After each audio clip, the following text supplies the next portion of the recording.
사순절 다섯째 주일입니다. 다음 주는 종료주일이고 이제 한 주간 동안 고난주간이 시작되어지고요. 그리고 그 다음 주는 부활주일입니다. 이 4월에 예수님의 부활을 우리가 막기 위하여 깊은 고난에 동참하고 부활에 동참하는 그런 시기입니다. 이번 주는 예배 드리기도 힘들고 참 설교 준비하기도 힘들었습니다. 월요일 날 상가에서 연락이 왔어요. 소방시설이 탈이 나가지고 모든 물탱크 물이 지하 예배당으로 다 들어왔다는 겁니다. 작년 9월에 침수되어 가지고 한 2달 동안 해가지고 말리고 고생을 했잖아요. 간신히 복구했는데 그 소리 들으니까 이번에는 어떻게 하나, 지하에서 계속 교회를 해야 되는 건지 어떻게 해야 되는 건지 막막해요. 그래서 월요일 저녁에 와보니까 진짜 물이 저벅저벅하고, 세탁소 아저씨는 처음에 자기가 들어왔을 때는 밤물로까지 물이 들어왔는데 물이 그래도 많이 빠졌다는 겁니다. 못다로 물을 빼냈습니다. 그리고 아직도 바닥에 물이 흥건합니다. 이제 여기서 계속 예배를 드려야 될지, 예배당을 지상으로 옮겨야 될지, 그리고 다음 주에 있을 세미나를 진행할 수 있을지 참 힘듭니다. 그래서 이걸 어떻게 해야 되나 고민도 되고, 그래서 이번 주 예배 준비하기도 하는데 참 힘들었는데요. 엎친 데 겹친 닫고 4월 1일 날, 화요일 날 윤석열 대통령 헌재 재판이 4월 4일 날 하겠다는 겁니다. 그 말을 들으니 이번 주 사도행전 강의할 본문이 생각이 나는 겁니다. 형제들아, 너희가 알지 못하여서 그리하였으며 너희 관리들도 그리한 줄 아노라. 그러나 하나님의 모든 선지자의 입을 통하여 자기의 그리스도께서 고난받으실 일을 미리 알게 하신 것을 이와 같이 이루셨느니라. 이번 주 내용은 예수님의 십자가 고난에 대해서 예언된 것 그대로 또 이루어진 사실들, 이 이야기거든요. 이 말씀을 생각하니까 걱정과 고민이 되는 겁니다. 지금까지 국회와 헌재가 탄핵 심판 과정을 해온 걸 보면은 불법과 편법이 판을 쬐서 각하가 되느나 최소한 기각되는 것이 법을 아는 사람들이면 다 맞다라고 그렇게 말들 합니다. 헌법재판소가 최소한도 양심이 있어서 법대로만 판단하면은 인용을 할 수가 없다는 거예요. 그런데 이 본문 제목을 딱 바라보면은 인용이 되어서 고난받는다는 이야기인데, 그래서 고민이 되는 겁니다. 교회도 침수되어지고 성경 본문 내용도 그렇고, 그래서 이걸 이번 주 설교 그대로 해야 되나 건너뛰어야 되냐 막 고민이 되어서 금요일까지 이러지도 못하고 저러지도 못하고 있는데, 금요일 날 11시 22분에 헌법재판소 8명 전원이 파면을 인용했다는 겁니다. 그 결정을 들을 때 우리나라의 법과 원칙이 무너졌구나. 탄핵 심판 과정에서 그렇게 국회와 헌재의 불법이 드러났는데 헌재까지 이런 결정을 한다면 도대체 헌법재판소를 법을 따라 결정한 곳이라고 이 백성들 누구가 믿겠냐. 최소한 헌법재판소니까 법대로 할 것이라고 믿고 있었는데, 그래서 오늘 본문 말씀으로 설교하기가 참 힘들었습니다. 이 본문을 건너뛸까 하고 생각해 보았습니다. 그렇게 한 주간을 갖다가 줄거리도 못 짜고 이러지도 못하고 저러지도 못하면서 토요일 밤, 어젯밤 간신히 주님이 말씀을 주셔서 오늘 설교를 합니다. 대통령 파면을 당한 사순절 다섯째 주일, 하나님이 우리와 우리나라에 주시는 말씀입니다. 첫 번째는요, 너희가 한 일 알지 못하여서 그리하였을지라도 회개하라 하십니다. 17절 18절 말씀입니다. 형제들아, 너희가 알지 못하여서 그리하였으며 너희 관리들도 그리한 줄 아노라. 그러나 하나님의 모든 선지자의 입을 통하여 자기의 그리스도께서 고난받으실 일을 미리 알게 하신 것을 이와 같이 이루셨느니라. 백성들이 예수 그리스도를 십자가에 못 박고 거라고 외쳤습니다. 그 외침대로 관리들이 예수 그리스도를 십자가에 못 박았습니다. 그래 십자가의 죽음을 당했습니다. 그런데 이것은 하나님의 뜻을 알지 못해서 그랬다는 것입니다. 그래서 이 하나님의 뜻이 어떻게 이루어졌는지 구약의 예언의 말씀들을 쭉 지금 베드로 사도가 설명을 하고 있는 것입니다. 눈에 보이는 행식들은 너희가 예수님을 십자가에 못 박으라고 외쳐서 너희가 이긴 것처럼 보인다. 관리들이 그 결정을 내려서 예수님께서 십자가에 벌을 받고 죽은 것 같이 보이지만 이것은 구약에 예언한 대로 하나님의 뜻을 이룬 것인데 하나님의 뜻을 알지 못하기 때문에 너희들이 한 것이다. 하나님의 계획은 아담과 하와의 범죄 이후 우리를 죄에서 구원하시는 겁니다. 그런데 우리는 죄가 있는 사람이라 우리 스스로 내 죄 때문에 죽지 않으면 구원받을 수가 없습니다. 그래서 하나님은 죄 있는 우리를 구원하기 위하여 죄 없는 예수 그리스도를 이 땅에 보내주셔서 그 죄 없으신 예수님께서 우리 죄 대신에 십자가에 못 박고 돌아가시고 그 예수 그리스도의 십자가의 피공로 의지하여 우리는 구원을 받는 것입니다. 이것이 하나님의 계획이고 이것이 예수님이 이 땅에 온 목적입니다. 예수님이 십자가에 못 박혀 돌아간 건 너희들이 이 비밀을 알지 못하기 때문에 인류 구원의 비밀이라는 것을 알았다면 너희들이 예수님을 십자가에 못 박지 않았을 텐데 몰라서 너희들은 예수님을 십자가에 못 박으라고 외치고 관리들은 예수의 십자가라고 그렇게 판결을 내려서 예수님은 십자가에 못 박고 죽은 것이 너희들의 생리처럼 보이지만 그러나 하나님이 예수 그리스도를 사망근시에 이기고 죽음에서 부활시켜서 하나님의 뜻과 계획대로 이루어진 일이다. 너희들이 하나님의 뜻을 알았으면 계획을 알았으면 예수님을 십자가에 못 박으러 왜 찍겠느냐? 알지 못해서 한 일이라고 말합니다. 그렇습니다.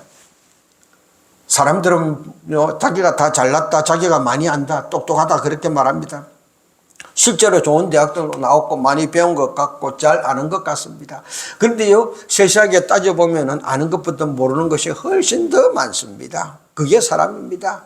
이제 손자가 4살쯤 되어서 이렇게 저렇게 물어봅니다. 그런데 내가 모르는 것도 물어봐요. 할아버지 몰라. 왜 몰라? 다 아는 줄 아는데요. 아는 것보다 모르는 게 훨씬 더 많습니다. 사람들은 유한합니다. 한계가 있어요. 지금 내가 하고 있는 일, 이 일이 왜 이루어지고 있는지도 잘 모르고요. 한참 30분 앞에 무슨 일이 일어날지도 모릅니다. 그런 사람이 자기 부족을 모르고 잘난 척하고 아는 척하고 그러면은요 넘어지고 실수할 수밖에 없습니다. 자기 지식, 자기 능력 의지하고 결정하면은 결국은 후회하게 되어집니다. 우리는 미래를 알 수가 없어요. 오늘 지금 내가 하고 있는 일의 결론이 어떻게 날지 모릅니다. 그래서 걱정하고 염려하는 겁니다. 그것이 사람이에요. 대통령 탄핵 심판을 두고도요 4대4 기각이니 5대3 기각이니 뭐 각하니 그런 이야기들이 막 난무했습니다. 결과는 8대0 인용입니다. 법학자들은 말합니다. 법대로 했다면 기각이 되었을 텐데 법적인 것보다 정치적인 판단이 더 앞섰다라고 말합니다. 3월 28일까지는 5대3이라서 기각될 수밖에 없었는데 그런데 누가 돌아섰고 그러니까 또 나머지 두 사람도 할 수 없이 돌아섰다 뭐 그런 말들도 나오고 있습니다. 그런데요 지금 보수들이 하는 것을 보면은 좌파들의 생리를 잘 몰라서 그런 예측을 하고 그런데 미련을 가지고 있는 겁니다. 좌파 생리를 안다면은요 헌법재판관들의 멤버들을 보면은 절대 기각과 각하를 예측할 수 없는 구조입니다. 우리가 법정에 가서 변호사를 선임하면은 그 선임 기준이 무엇입니까? 내가 이 재판에서 이기기 위하여 판사들과 잘 아는 사람을 변호사로 선임하면 이깁니다. 판사들이 무시할 수 없는 변호사들을 선임하면 이기는 거예요. 그러면은 요번 헌법재판에 국회 쪽의 변호사들하고 대통령 쪽의 변호사들을 바로 봅시다. 헌법재판관들하고 누구하고 가깝습니까? 대통령 변호인은요 한 사람도 헌법재판소 재판관과 친분이 있다 그런 이야기가 없습니다. 그런데 국회 측 변호인들은요, 그 재판관과 부부,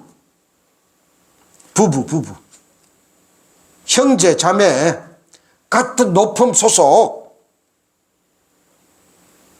그렇다면은요, 이 재판은 이길 수 없는 재판입니다. 소장대행 문행배를 봅시다. 좌파 중에 가장 왼쪽이라 그러고 이재명이랑 절친이라고 말합니다. 정계사는 봅시다. 남편이 항필규 변호사입니다. 공감 소속 변호사인데요. 그 공감이 요번에 국회 측 탄핵소추의 변호사, 같은 대표 변호사 김희수, 이 항필규도 공감의 대표 변호사입니다. 김희수도 공감의 같은 대표 변호사입니다. 그러면은요, 벌써 게임 끝난 겁니다. 이미선 재판관을 봅시다. 동생 이상희 변호사는요, 과거에 윤미향의 그 정의연 이사였고, 윤석열 퇴진운동 부위원장입니다. 자기 동생이. 남편 오춘진 변호사는요, 재판 거래 의혹을 받고 있는 건순일 변호사 이재명을 대변해서 무죄 준 그 건순일과 같은 소속인 YK 소속입니다. 그렇다면은요, 이 재판은 시작부터 벌써 끝난 거예요. 같은 좌파들은 절대 헌법재판관들이 법대로 판단하도록 아마 내버려 두지 않았을 겁니다. 3월 28일까지는 5대3이었다. 그런데 누가 돌아섰다. 그런 말들이 들리잖아요. 그러면은요, 자기들의 목적을 이루기 위하여 수단과 방법을 가리지 않고 회유하고 끌어오는 게 좌파들의 생리입니다. 헌재 탄핵안이 넘어갈 때부터 계속해서 아마 모니터했을 겁니다. 대통령 배변호인들이 이런 주장을 했는데 헌법재판관들은 어떤 생각을 하고 있느냐. 각종건의 진술이 번복됐는데 이건 어떻게 되어지느냐. 홍장원의 지렁이 같은 암호문. 그게 요런 이상한 글씨로 나왔는데, 어느 국회의원이 또 가피를 했다는 그런 이야기가 있는데, 헌법재판관들은 어떻게 생각하느냐? 부부간에, 언니 동생간에 친분이 있는 한솥밥을 먹는 같은 회사 소속인데, 안 물어볼 수가 없습니다. 계속해서 물어봤을 거는 뻔한 거고, 앞으로 어떻게 될지 이야기 안 해주었을까요? 이 사람들이 그냥 법대로 판단하도록 내버려 두지 않았을 것이라는 것은 충분히 예측됩니다. 그 결과가 이번에 탄핵 인용입니다. 판결문이 국회 측 소추 내용 그대로라고 사람들이 말합니다. 그런데 우파들은요, 순수하게 법대로 해주길 기다리다 당한 것이라고 말합니다. 그렇습니다. 그래서 지금 국회 측이 이긴 것처럼 보입니다. 마치 예수님을 십자가에 못 박으라고 외친 백성들과 관리들이 예수님이 십자가에 못 박혀 죽고 무덤에 묻히니 이긴 것처럼 보였던 것 같이 말입니다.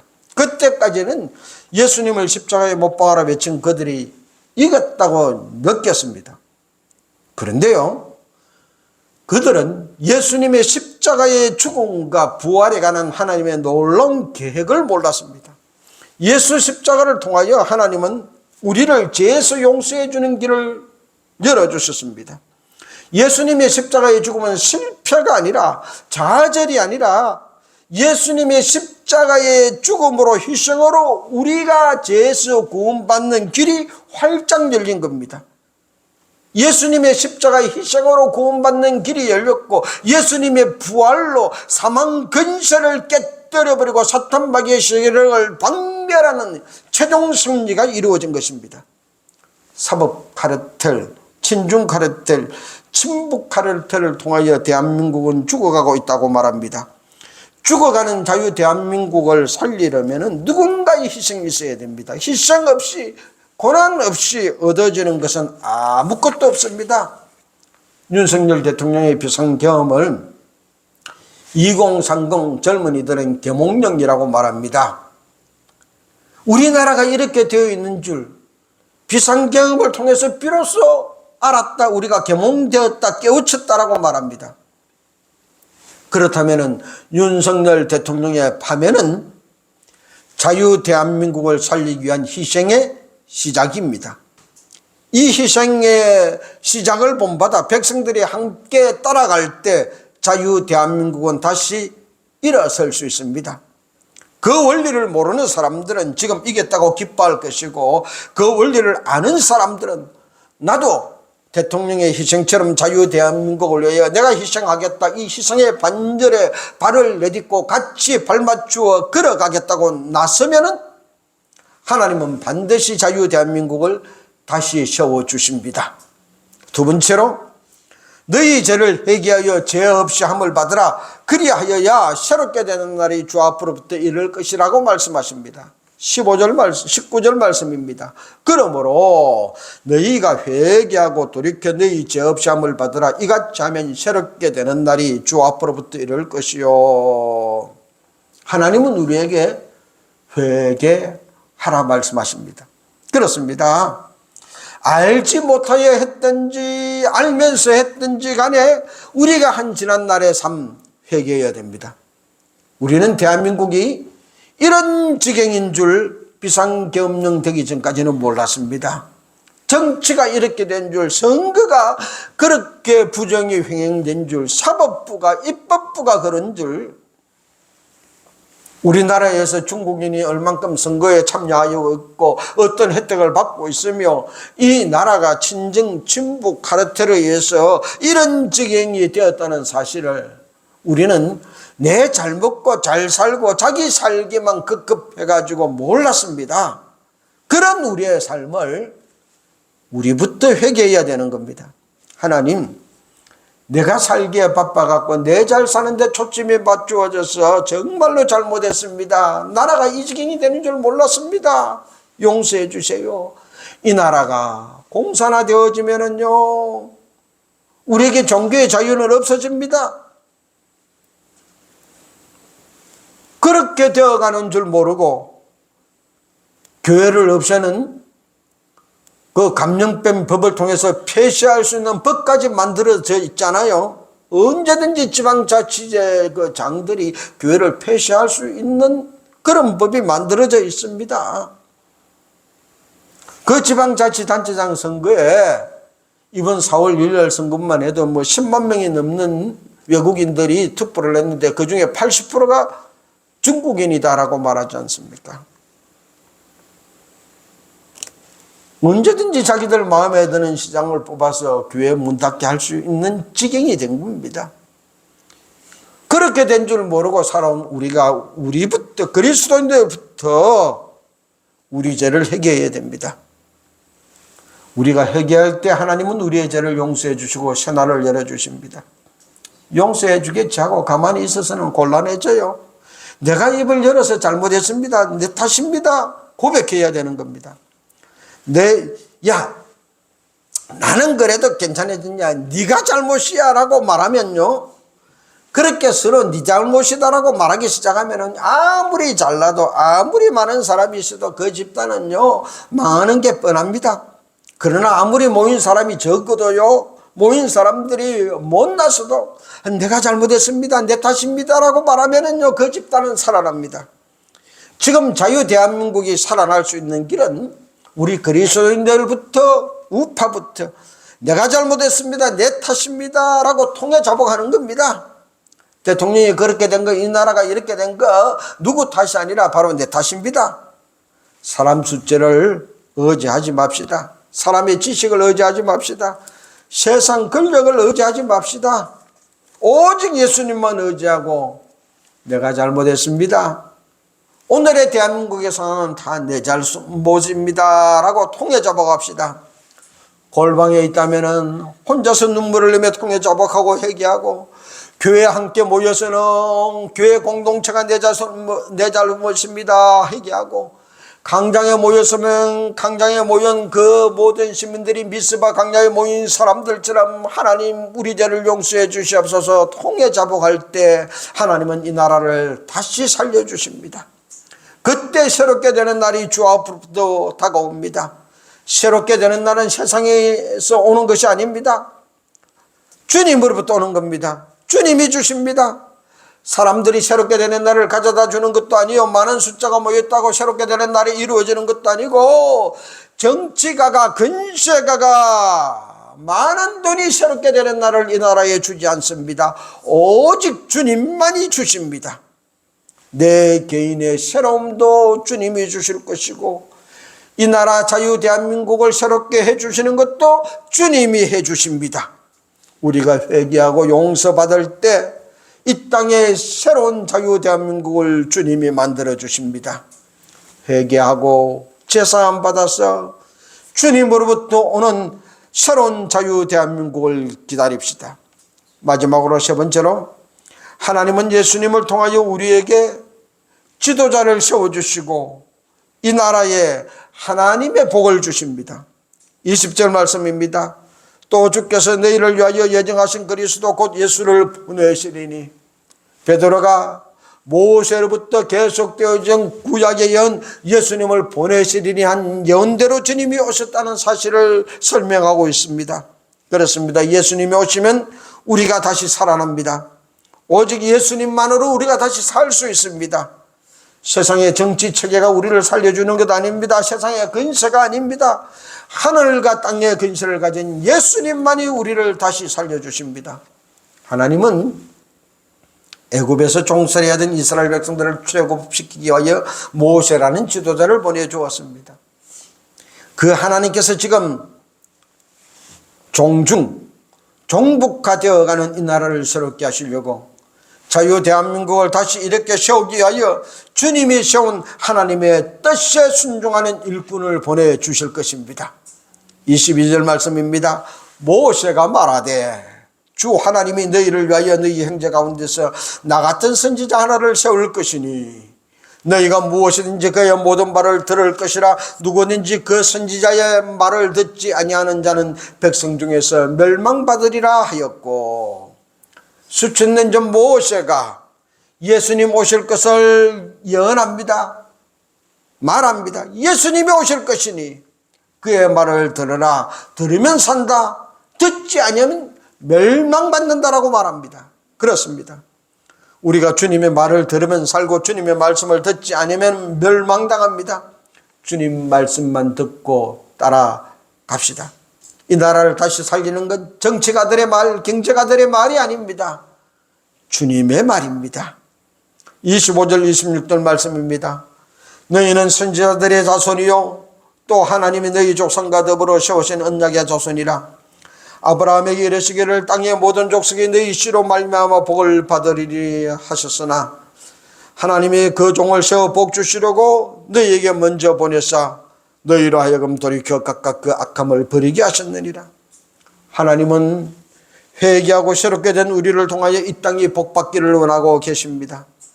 정치가를 통하여 이 나라가 복받는 것 아닙니다. 경제인을 통하여 이 나라가 복받는 길 오는 것 아니에요. 우리가 악함을 버리고 자기의 유익을 구하던 삶을 버리고 회개할 때 주님이 주십니다. 예수 믿는 우리가 회개하고 제사함 받아 새롭게 될 때 바로 우리를 통하여 하나님은 이 땅을 복받게 하십니다.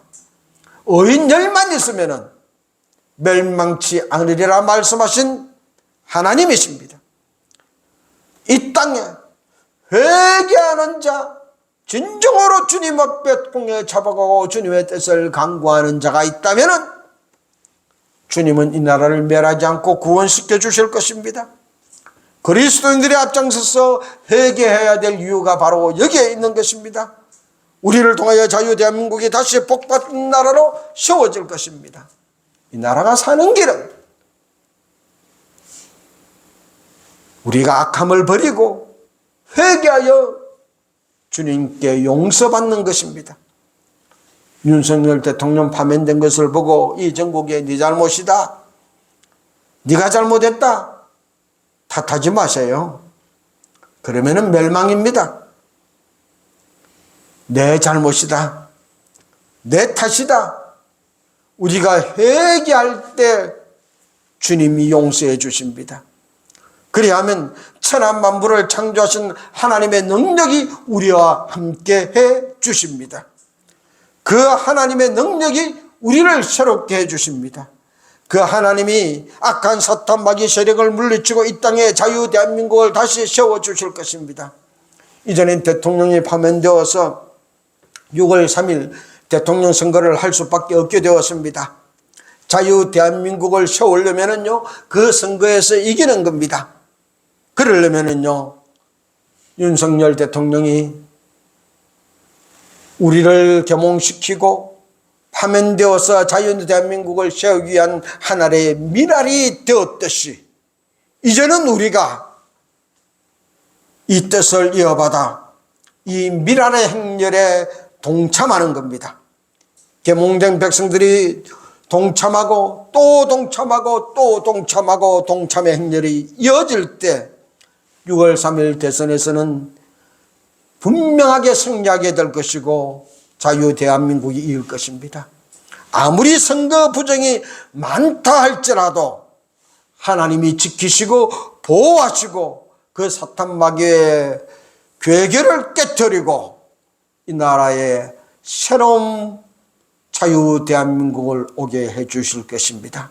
그러므로 우리 그리스도인들이 이 하나의 미랄이 되어서 새로운 자유 대한민국을 오게 만들어 가십시다. 그렇게 살겠습니다. 다 같이 결단하고 기도하겠습니다.